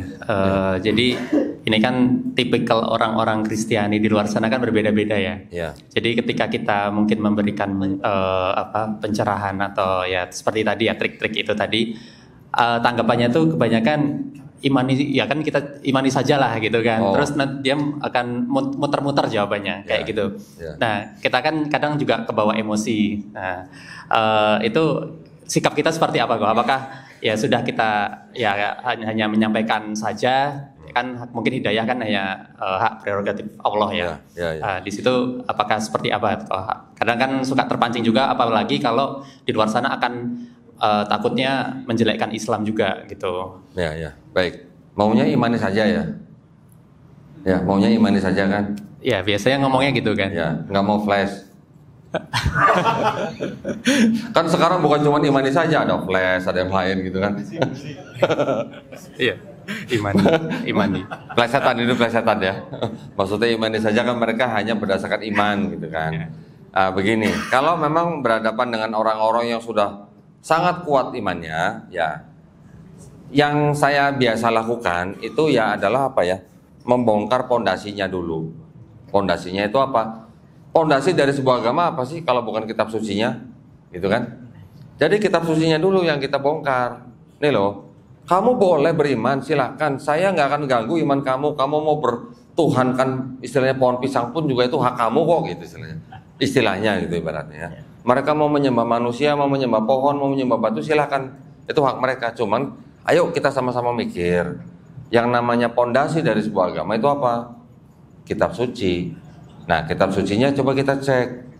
Kalau ada kitab suci ada yang salah, ada kontradiksi, bahkan ada ayat yang tidak asli, dan saya bisa buktikan dari dokumen mereka sendiri, nah kan mereka harusnya kan bisa mikir dong, loh kok kita begini, kok bisa ada ayat tambahan, sisipan, bahkan ada pinjaman gitu. Itu pertama kali, saya dari pondasinya dulu, saya bongkar dulu. Baru kemudian setelah itu dari sisi konsep ketuhanannya. Konsep ketuhanannya juga memang mereka sudah yang namanya doktrin itu sudah tertanam, ya sudah Ingat ya waktu zaman Perang Dunia, waktu zaman Nazi tahu ya, apa Hitler lah ya. Bagaimana Hitler mendoktrin warga negaranya supaya merasa menjadi ras yang paling unggul, menjadi istilahnya ras yang lebih unggul dari ras yang lain, sehingga mendukung dia dalam Perang Dunia gitu. Ya. Dengan cara apa? Doktrin. Doktrin itu apa sih caranya, gimana sih? Setiap hari masuk aja dalam kuping pokoknya. Mau bener, mau salah, pokoknya dimasukin ke dalam kuping aja pokoknya. Makanya di Jerman dulu banyak speaker-speaker yang di jalan supaya setiap orang denger gitu. Itu doktrinisasi. Jadi apapun yang masuk ke dalam kuping, entah bener, entah salah, nanti pasti akan masuk ke dalam alam bawah sadar. Nah, kalau terus rutin itu nanti bisa menjadi kebenaran. Yang salah bisa jadi benar, yang benar bisa jadi salah gitu. Jadi di Kristen juga diajarkan itu dengan cara doktrinisasi. Imani saja gitu. Nah kita ajak berlogika gitu. Ajak logikanya gimana kira-kira? Mereka kan percaya bahwa Tuhan yang Maha Kuasa ini bisa jadi manusia, ya kan? Untuk apa? Untuk rekonsiliasi, karena manusia sudah berdosa, nggak bisa mencapai Tuhan, makanya harus Tuhan sendiri yang turun atau mengutus anaknya untuk menebus dosa manusia supaya manusia bisa bersatu kembali dengan Tuhan. Dulu begitu bukan? Iya. Ngaku dia. Nah, sekarang kita hadapkan dengan sifat-sifat Tuhan. Ya. Kalau di Islam kan kita sudah mengenal ada yang namanya sifat wajib dan sifat mustahil. Di Kristen ada nggak begitu? Nggak ada. Kenapa nggak ada? Karena sebenarnya mereka mengadopsi konsep ketuhanan mereka dari mana? Dari paganismenya Romawi sama Helenismenya Yunani. Ini yang mereka pakai. Nah, kalau kita benturkan dengan logika ya dari Islam kita tahu bahwa Tuhan pasti punya sifat, ya kan? Pasti punya sifat dong. Kita manusia aja punya sifat, Tuhan juga punya sifat. Sifat Tuhan apa? Yang paling kita kenal, Maha Kuasa, Maha Pengampun, Maha Pengasih, Maha Penyayang, Maha semua pokoknya. Ya. Manusia Maha bukan? Tidak. Jadi ini bagaimana ceritanya yang Maha pada saat yang sama menjadi yang tidak Maha gitu. Itu yang paling simpel. Oke. Kita tanya lagi, kalau menurut orang Kristen Tuhan yang Maha Kuasa itu bisa jadi apa aja? Termasuk jadi manusia, kita tanya, bisa nggak jadi iblis? Ya, bisa nggak jadi iblis? Iblis kan pasti sifatnya jahat. Bisa nggak Tuhan yang pasti maha baik pada saat yang sama menjadi jahat? Tidak bisa. Nah gitu, kira-kira gitu. Jadi orang Kristen yang mempercayai bahwa Tuhan yang mempunyai sifat tertentu maha ini menjadi manusia, itu artinya mereka mempercayai sebuah paradoks. Paradoks itu begini, contoh misalnya, saya melihat, bola itu kotak banget ya gitu. Nah itulah paradoks gitu.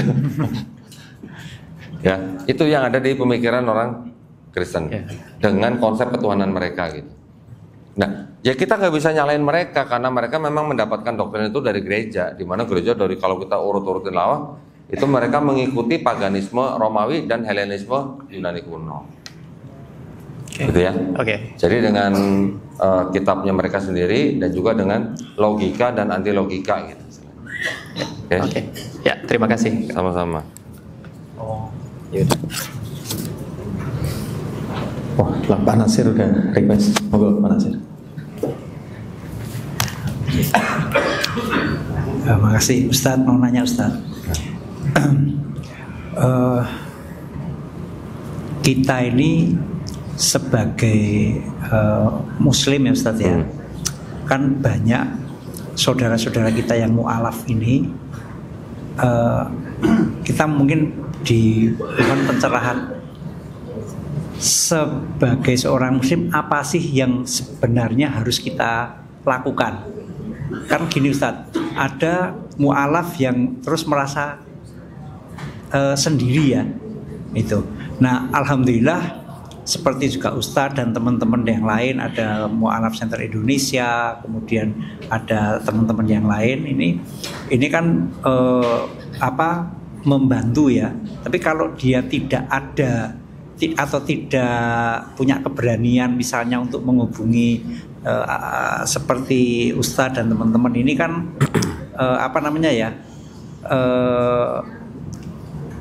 bahwa kita ini punya dia tidak bisa mungkin Ustadz mendalami maksimal lah gitu.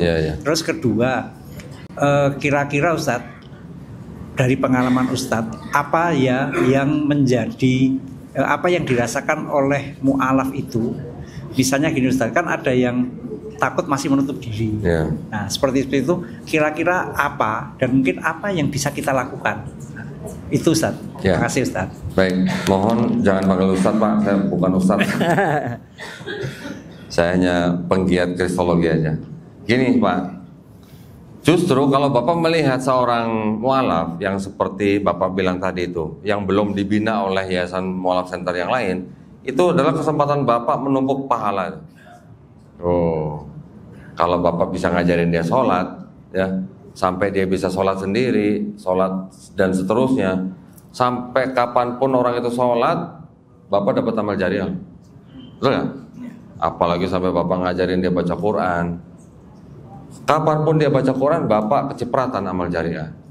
Itu memang yang harus kita lakukan kepada orang-orang yang baru masuk Islam.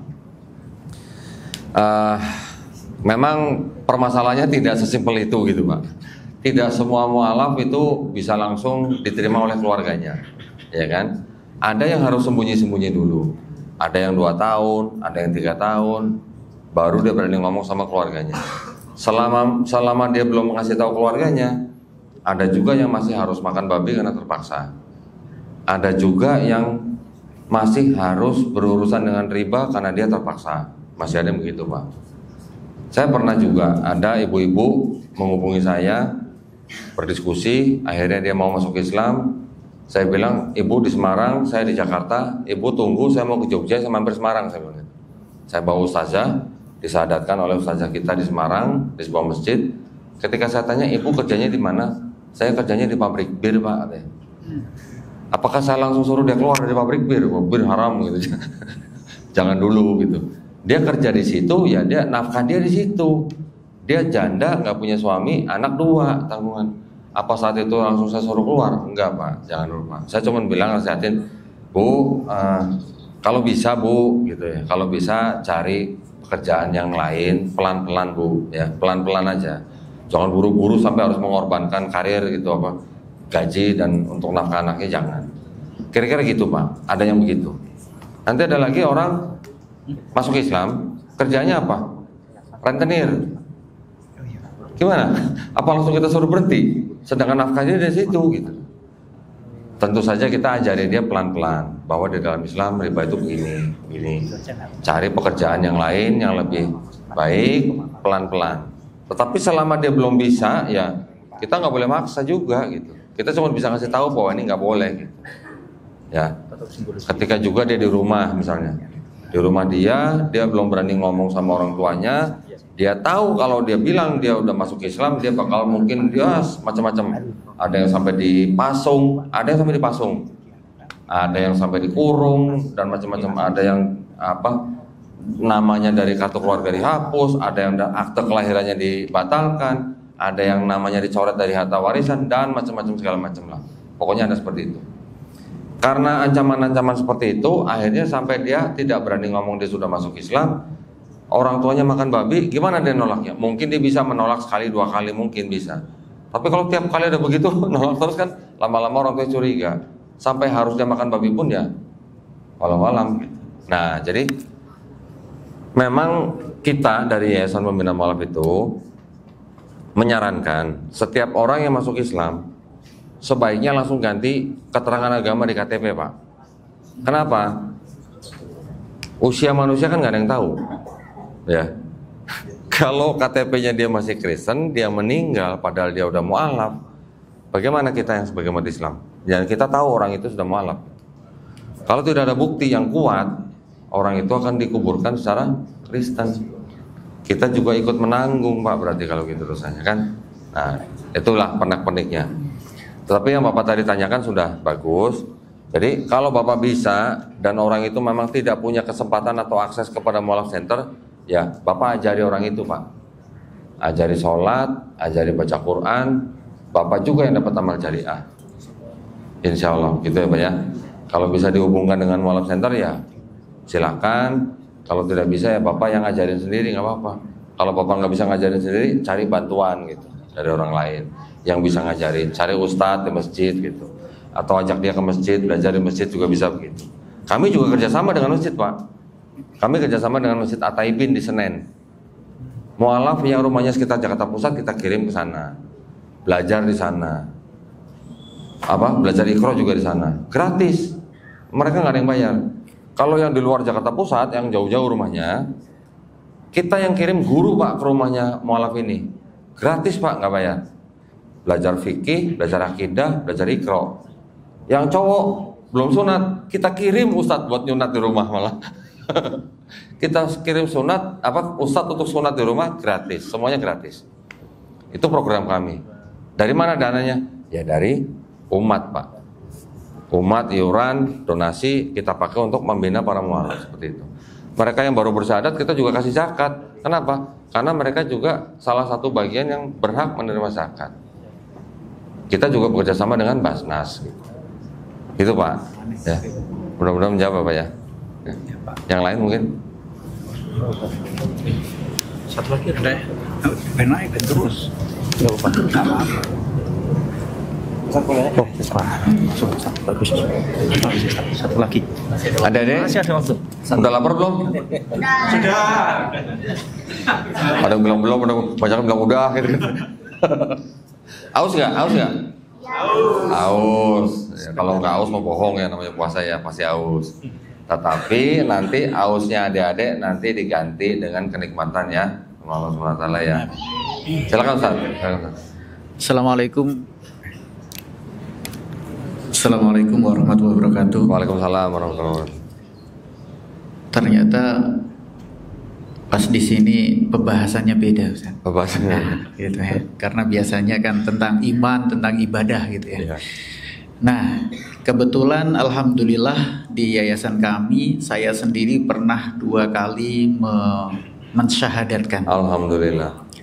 Yang pertama itu dari Kristen.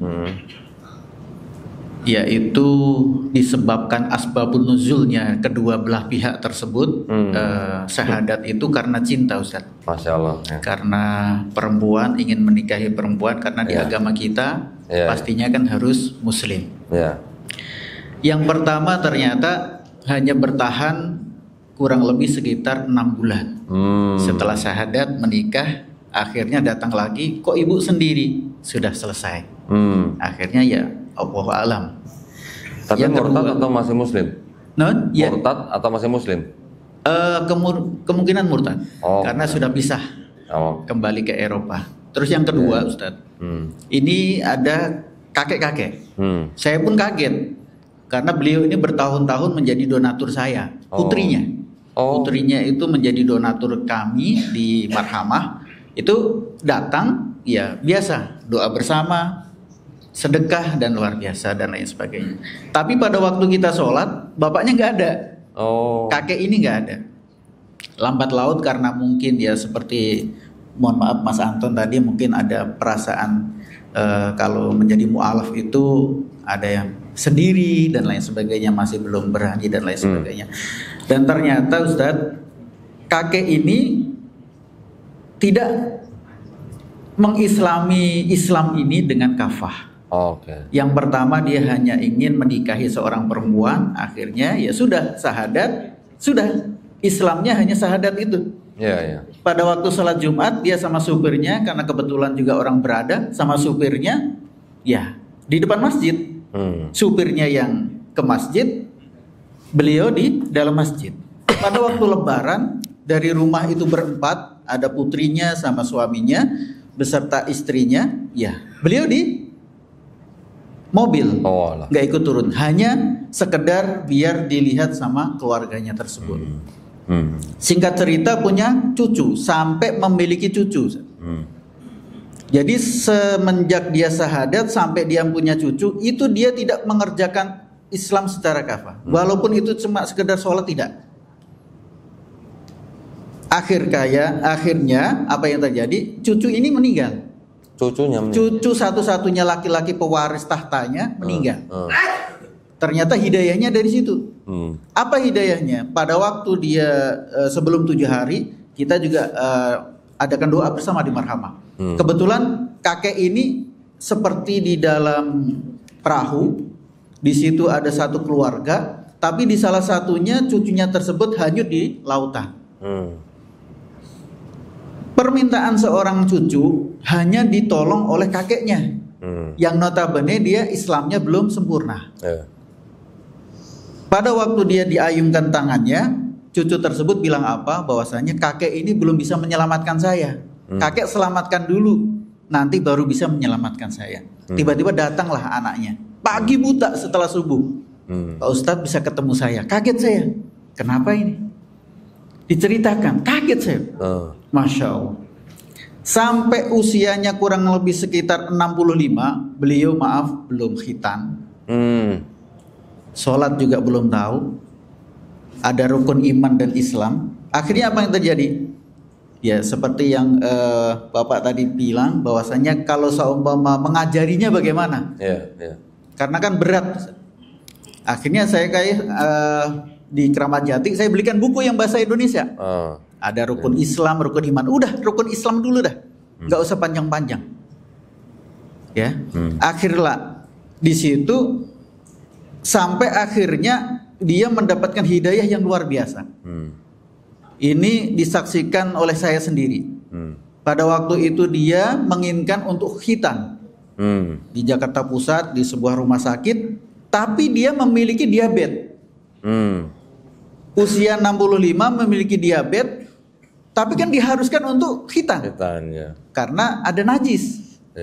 Saya bilang, kalau memang Bapak sudah yakin keputusannya menjadi seorang mu'alaf dan Islamnya kafah, insya Allah kita bantu doa bersama adik-adik kita. Kita khataman Al-Quran, kita doa. Wallahi dia masuk, itu balik lagi. Sampai saya dipanggil. Saya dipanggil untuk menemani di RSCM. Ternyata masuk tersebut dites. Hilang itu kadar. Apanya hilang? Gula darahnya, diabetesnya. Akhirnya dikhitan, setelah dikhitan dia pengen untuk berangkat ke Tanah Suci. Masya Allah, saya kira tadi hilang burungnya.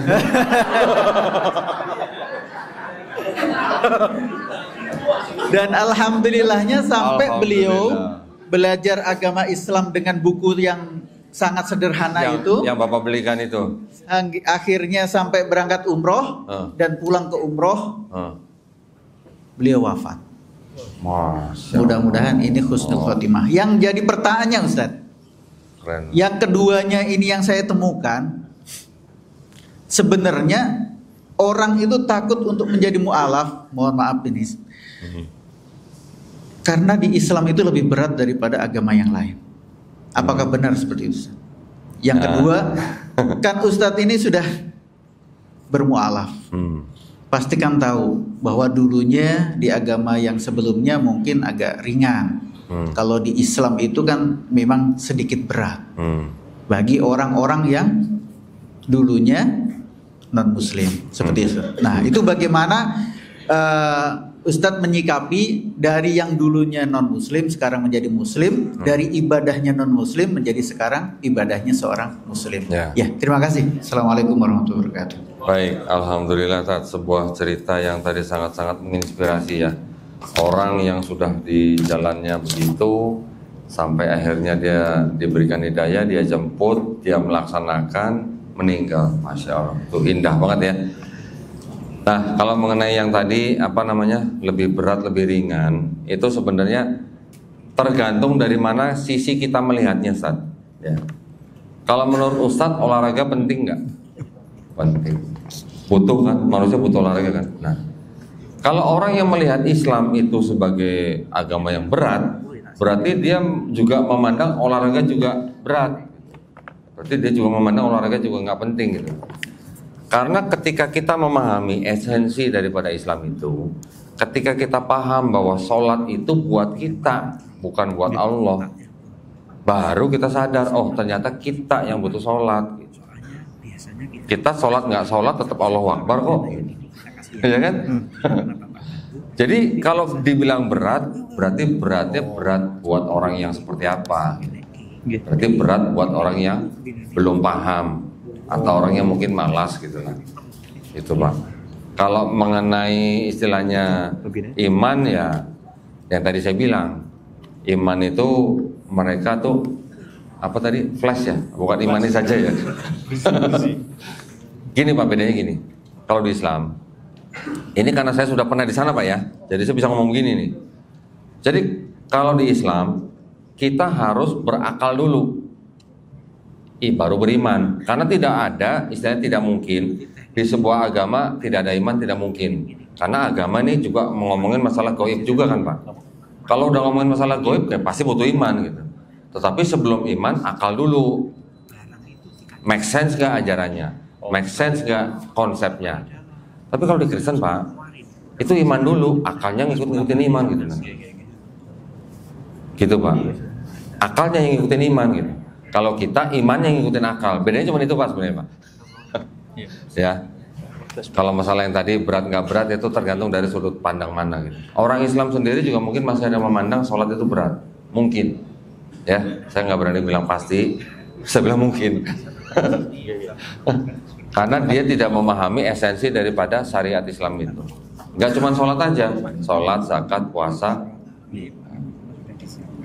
Kalau kita paham dengan esensi, kenapa Allah Subhanahu Wa Taala memerintahkan kita itu, untuk apa kita lakukan hal-hal itu, syariat itu di bumi? Kalau kita nggak paham itu, makanya jadi timbul malas, jadi timbul, ya kan? Nah sekarang kalau perintah zakat turun ayat, perintah puasa turun ayat, perintah haji turun ayat, perintah sholat Pak kan nggak turun ayat. Nabi yang langsung dibawa ke Sidratul Muntaha kan, langsung dipertemukan dengan Allah Subhanahu Wa Taala, masya Allah kan. Jadi penting banget gitu sholatnya. Nggak mungkin gitu Allah Subhanahu Wa Taala yang menciptakan manusia, dia yang lebih jauh lebih mengetahui manusia, tidak memerintahkan manusia untuk sholat, nggak mungkin. Walau misawab ya tadi. Barakallah. Silakan. Baik, sepertinya sudah cukup kok Dondi. Jadi kalau semua kita lanjut, kayak nanti sampai sahur ya tadi. Ketemu sahur lagi, ketemu ayam lagi nanti. Jadi kita cukupkan untuk sesi tanya jawabnya. Setelah ini akan ada simbolis penyerahan TJSL yang akan disampaikan oleh Bapak Harum selaku Direktur PT Wijaya Karya. Ya. Tapi sebelumnya silakan ditutup dulu, kok Dondi. Ada closing statement apa? Baik. Closing statement. Kurang koordinasi. Alhamdulillahirabbil alamin, wassalatu wassalamu ala Rasulillah. Kita hari ini sudah diberikan nikmat sehat, nikmat puasa, dan terutama adalah nikmat iman ya. Yang penting pada hari ini kita bisa bermajelis ilmu, di mana kita juga bisa mempererat ukhuwah Islamiyah dan juga silaturahmi. Alhamdulillah, mudah-mudahan apa yang saya sampaikan pada hari ini membawa manfaat buat adik-adik, juga buat bapak-bapak di sini, juga buat saya. Supaya apa? Supaya kita makin terbentengi akidahnya dari upaya-upaya pemurtadan. Tidak lain, tidak bukan, saya menyampaikan ini adalah untuk melindungi akidah kita masing-masing, ya, juga untuk meningkatkan iman takwa kita. Itu yang kita harapkan, insya Allah. Mari kita tutup dengan doa kafaratul majelis. Subhanaka Allahumma wa bihamdika asyhadu an la ilaha illa anta astaghfiruka wa atubu ilaik. Akhir kata, wabillahi taufiq wal hidayah. Wassalamualaikum warahmatullahi wabarakatuh. Waalaikumsalam warahmatullahi wabarakatuh.